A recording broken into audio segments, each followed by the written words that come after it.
کیا آپ جانتے ہیں کہ زندگی کے زیادہ تر مسائل غلطی کی وجہ سے نہیں بلکہ حد سے بڑھ جانے کی وجہ سے پیدا ہوتی ہیں؟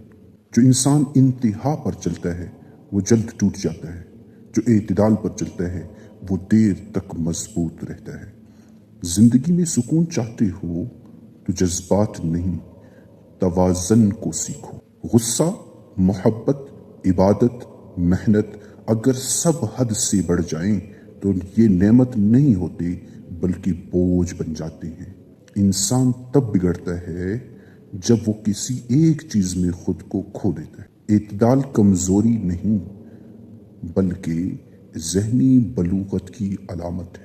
السلام علیکم ورحمۃ اللہ، میں ہوں آپ کا میزبان عبد الواجد اور آپ سن رہے ہیں soul and strength podcast. آج ہماری بات ہوگی اعتدال پر چلنا سیکھو۔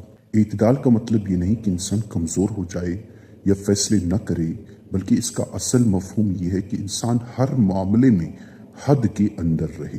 زندگی کی اکثر خوبیاں افراط یعنی حد سے بڑھ جانا اور تفریط یعنی حد سے کم رہ جانا کی وجہ سے پیدا ہوتی ہے۔ زیادہ بولنا بھی نقصان دہ ہے اور بالکل خاموش رہنا بھی۔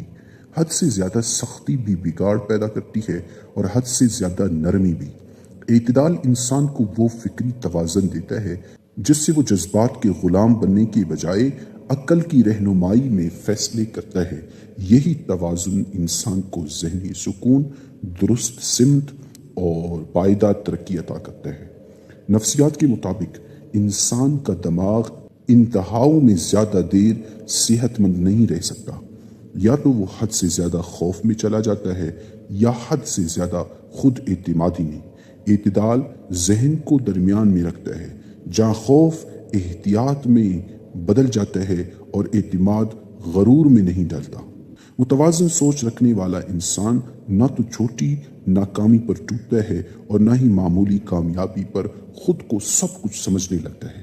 یہی جذباتی استحکام ڈپریشن، انزائٹی اور ذہنی انتشار سے بچاؤ کا مضبوط ذریعہ بنتا ہے۔ اعتدال انسان کے کردار کو نکھارتا ہے۔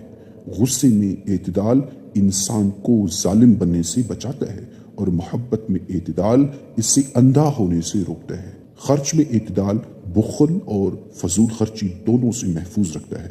اخلاقی توازن انسان کو ایسا وقار عطا کرتا ہے جو نہ دکھاوے پر مبنی ہوتا ہے اور نہ ہی کمزوری پر۔ یہی وجہ ہے کہ متوازن انسان معاشرے میں قابل اعتماد، باوقار اور قابل تقلید سمجھا جاتا ہے۔ روحانی اعتبار سے اعتدال ایک اعلیٰ صفت ہے۔ عبادت میں اعتدال انسان کو بوجھ سے روکتا ہے اور دنیاوی معاملات میں اعتدال اسے غفلت سے محفوظ رکھتا ہے۔ دین ہمیں نہ ترک دنیا سکھاتا ہے اور نہ دنیا پرستی، بلکہ درمیانی راستہ دکھاتا ہے۔ جب انسان عبادت، محبت، تعلقات اور خواہشات سب میں توازن رکھتا ہے تو اس کا دل بے چینی سے نکل کر سکون کی طرف آتا ہے۔ یہی سکون اللہ پر بھروسے اور خود پر قابو کا نتیجہ ہوتا ہے۔ عملی زندگی میں اعتدال انسان کو دیر پا کامیابی دیتا ہے۔ کام میں اعتدال انسان کو جلنے سے بچاتا ہے، جبکہ آرام میں اعتدال اسے سستی سے محفوظ رکھتا ہے۔ تعلقات میں اعتدال انسان کو نہ حد سے زیادہ وابستہ کرتا ہے اور نہ ہی بے بس۔ سوشل میڈیا، معلومات، گفتگو، حتیٰ کہ سوچ میں بھی اعتدال انسان کو منتشر ہونے سے بچاتا ہے۔ جو شخص زندگی کو توازن کے ساتھ جینا سیکھ لیتا ہے وہ کم وسائل میں بھی پرسکون اور زیادہ وسائل میں بھی شکر گزار رہتا ہے۔ خلاصہ کلام اس مجلس کا یہ ہوا، اعتدال پر چلنا کوئی فطری کمزوری نہیں بلکہ ایک شعوری ہنر ہے جو وقت، مشاہدے اور خود احتسابی سے سیکھا جاتا ہے۔ یہ وہ راستہ ہے جو انسان کو انتہاؤں کے تصادم سے بچا کر حکمت اور سکون اور دانائی کی طرف لے جاتا ہے۔ جو انسان اعتدال کو اپنا لیتا ہے وہ نہ صرف خود کو سنبھال لیتا ہے بلکہ دوسروں کے لیے بھی آسانی کا سبب بن جاتا ہے۔ ملتے ہیں اگلی ایپیسوڈ میں، آج کے لیے اتنا کافی۔ السلام علیکم ورحمۃ اللہ۔